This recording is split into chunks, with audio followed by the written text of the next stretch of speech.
Assalamualaikum warahmatullahi wabarakatuh.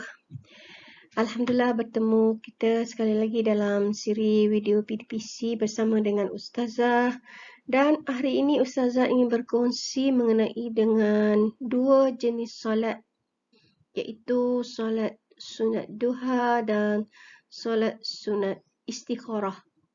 Dalam bidang fiqh, kalau solat sunat duha ni, solat sunat duha untuk tingkatan 4.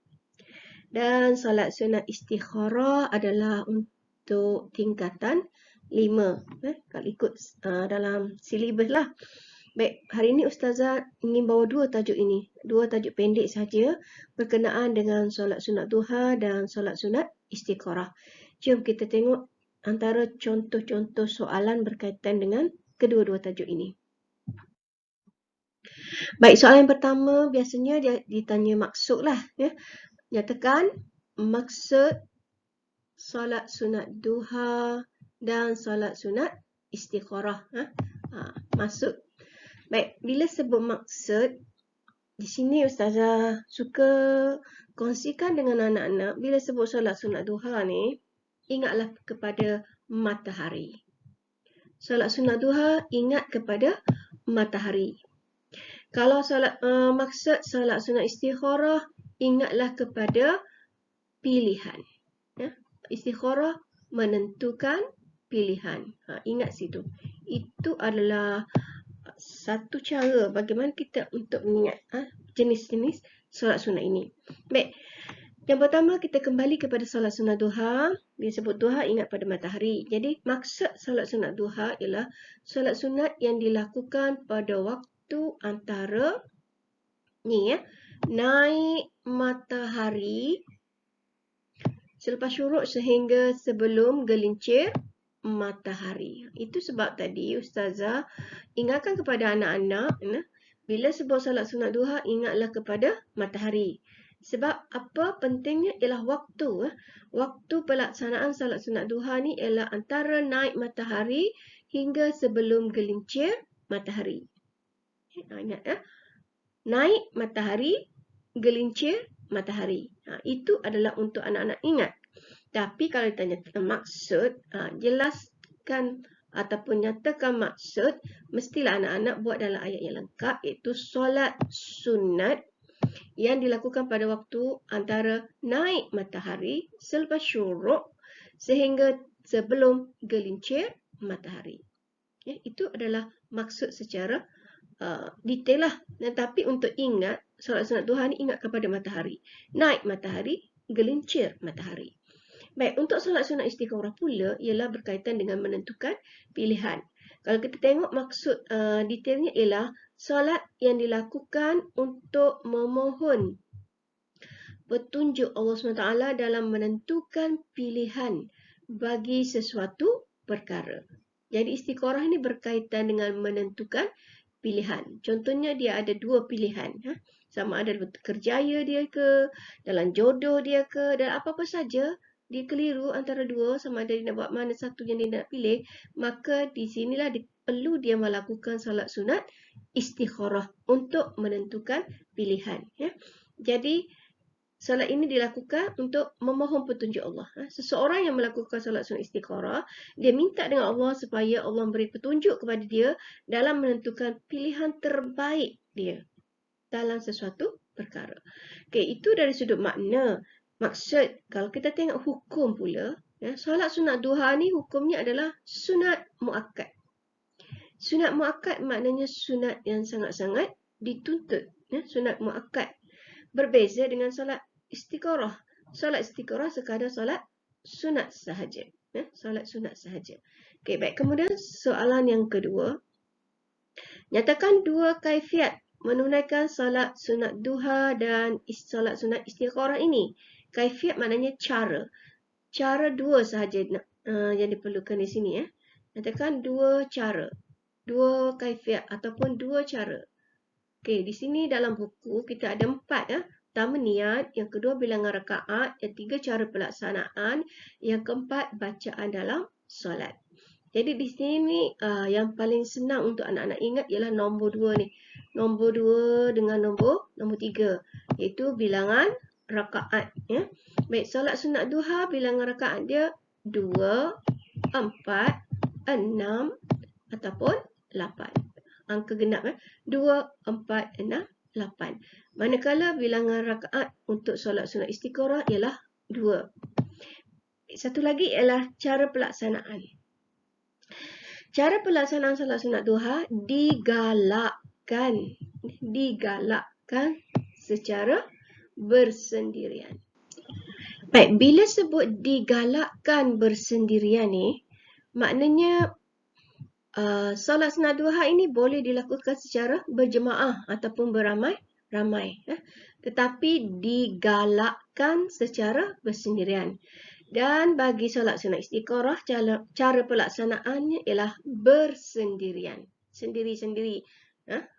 Buat sendiri. Kemudian yang keempat ialah bacaan dalam solat. Bacaan dalam solat ini susah sikitlah bagi anak-anak untuk mengingat. Jadi di sini Ustazah sarankan dua ini. Nombor 2 dengan nombor 3. Anak-anak hafal dua ni. Kemudian untuk niat ni, kalau solat sunat duha, sahaja aku solat sunat duha 2 rakaat kerana Allah Ta'ala. Kalau solat sunat istikharah, sahaja aku solat sunat istikharah 2 rakaat kerana Allah Ta'ala. Itu niat dalam bahasa Melayu lah. Okay. Baik. Kemudian di sinilah yang penting. Kalau disebut 2 kaifiat, 2 cara, bilangan rakaat dengan cara pelaksanaan. Hafal yang ni. Niat ni anak-anak rasa boleh, yang ini kita dah ingat. Okey, baik. Kemudian jika soalan terangkan 2 hikmah menunaikan solat sunat duha. Apa hikmah, apa kelebihan menunaikan solat sunat duha? Yang pertama, mendekatkan diri kepada Allah. Mendekatkan diri. Yang kedua, membuktikan ketaatan. Yang ketiga, mendapat rahmat dan rezeki. Kalau ingat rezeki pun dah tak apa. Mendapat rezeki daripada Allah. Sebab kita tahu solat sunat duha ini dilakukan untuk mendapatkan rezeki salah satunya. Tapi ada 2 lagi, iaitu mendekatkan diri kepada Allah bagi meraih kasih sayang daripadanya. Kalau anak-anak jawab mendekatkan diri kepada Allah, di sini baru dapat 1 markah.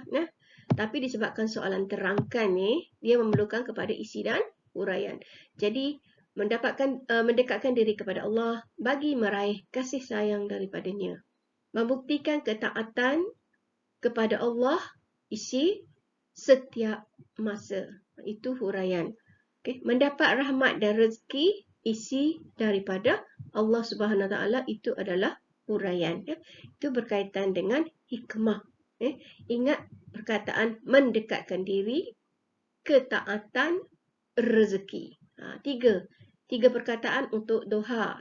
Hikmah dia mendekatkan diri, ketaatan, rezeki. Baik, sekarang kita tengok hikmah solat sunat istikharah. Yang pertama, meningkatkan keimanan. Ini isinya. Meningkatkan keimanan. Yang kedua, mendidik. Mendidik apa? Mendidik umat Islam agar sentiasa memohon sesuatu kepada Allah, terutama dalam membuat keputusan. Yang tiga, menjauhkan diri. Menjauhkan diri daripada perbuatan syirik dengan memohon bantuan selain Allah Subhanahu Wa Taala seperti bomoh. Ini adalah hikmah istikharah. Yang pertama, meningkatkan keimanan kepada Allah SWT kerana menjadikannya sebagai tempat bergantung. Meningkatkan keimanan kepada Allah isi kerana menjadikannya sebagai tempat bergantung, huraian. Mendidik umat Islam, ini dah isi sebenarnya. Mendidik umat Islam isi agar sentiasa memohon sesuatu kepada Allah. Sampai sini pun sudah boleh dapat dua markah. Agar sentiasa memohon sesuatu kepada Allah. Yang tiga, menjauhkan diri daripada perbuatan syirik. Ini isi dengan memohon bantuan daripada Allah seperti bomoh. Okey, baik. Pendek saja tajuk ini ya. Dan dalam buku teks juga ada spektrum ilmu di mana disebut waktu duha adalah 28 minit waktu syuruk sehingga masuk waktu zuhur. Itulah dikatakan waktu duha. Dan yang paling afdal waktu duha ni bila? Siapa tahu? Okey. Waktu duha ini waktu yang paling afdalnya antara pukul 10, 10.30. Itu kawasan yang antara waktu yang afdal untuk melakukan solat sunat duha ya. Baik, kemudian untuk doa solat sunat istikharah, anak-anak boleh rujuk dalam buku teks muka surat 92. Baik, sampai di sini dahulu perkongsian ustazah berkaitan dengan dua jenis solat, iaitu solat sunat duha. Ingat ya, duha matahari dan juga solat sunat istikharah. Untuk apa istikharah? Untuk menentukan pilihan ya. Okey, sekian wabillahi taufiq wal hidayah. Assalamualaikum warahmatullahi wabarakatuh. Jumpa lagi insya-Allah.